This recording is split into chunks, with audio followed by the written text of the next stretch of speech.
Vote चोर, ये vote क्या है, इसकी कीमत क्या है हमारे जीवन में, इसको समझना बहुत जरूरी है। आज हम देखते हैं सब संस्थाओं को कुचला जा रहा है, तो एक एक भारतवासी को उठना चाहिए, जागना चाहिए और ये समझना चाहिए कि जो वार हो रहा है वो सिर्फ इन संस्थाओं पर नहीं, लेकिन हम सब पर, आप सब पर, एक एक देश के पुत्र पर, एक एक देश की पुत्री पर वार हो रहा है और इसे समझना बहुत ज्यादा जरूरी है। आज न्यायपालिका दबाव में है। सारी मीडिया, मेरे भाई बहन मीडिया के जो यहाँ खड़े हैं, बेचारे मजबूर हैं। सारी मीडिया या अडानी जी की है या अंबानी जी की है।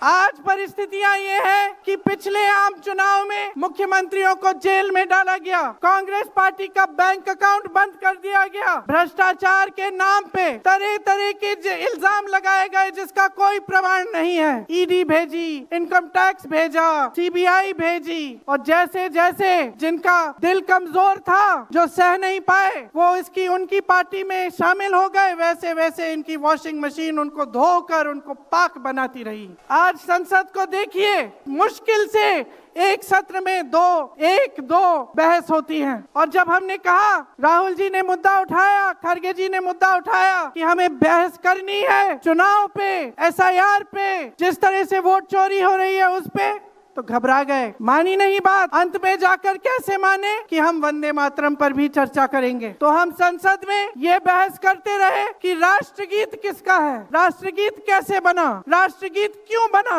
और जो बड़ी बड़ी समस्याएं हैं जिससे आप जूझ रहे हो, बेरोजगारी, महंगाई, पेपर लीक, उसके बारे में चर्चा करने की हिम्मत नहीं है। हिम्मत क्यों नहीं है? क्योंकि अगर इनको एक असली चुनाव लड़ना पड़े, मैं चुनौती देती हूँ, एक सही चुनाव लड़ लें, बैलेट पे लड़ लें, तो ये खुद जानते हैं कि कभी नहीं जीत पाएंगे। आज आपको मायूस होने की जरूरत नहीं है कि बिहार का चुनाव हार गए, क्योंकि पूरा देश देख रहा है कि ये चोरी से जीतते हैं। राहुल जी ने प्रेस कॉन्फ्रेंस की, पहले हरियाणा की बात बताई, महाराष्ट्र की बात बताई, कर्नाटक की बात बताई, बिहार में एसआईआर करके 65 लाख वोट काट दिए गए। और अगर ये सारे प्रमाण आप अलग कर दें तो एक साफ और साधारण बात सामने आती है। आचार संहिता के समय 10-10 हजार रुपए आप पहुंचा रहे हो, कोई आपको रोक नहीं रहा है। चुनाव आयोग आंख बंद कर रहा है, आंख मूंद रहा है। तो अगर ये चुनाव चोरी नहीं है तो क्या है? हम अपना दायित्व समझते हैं, अपना धर्म समझते हैं कि हम आपके वोट कर की रक्षा करें, लड़ते रहेंगे,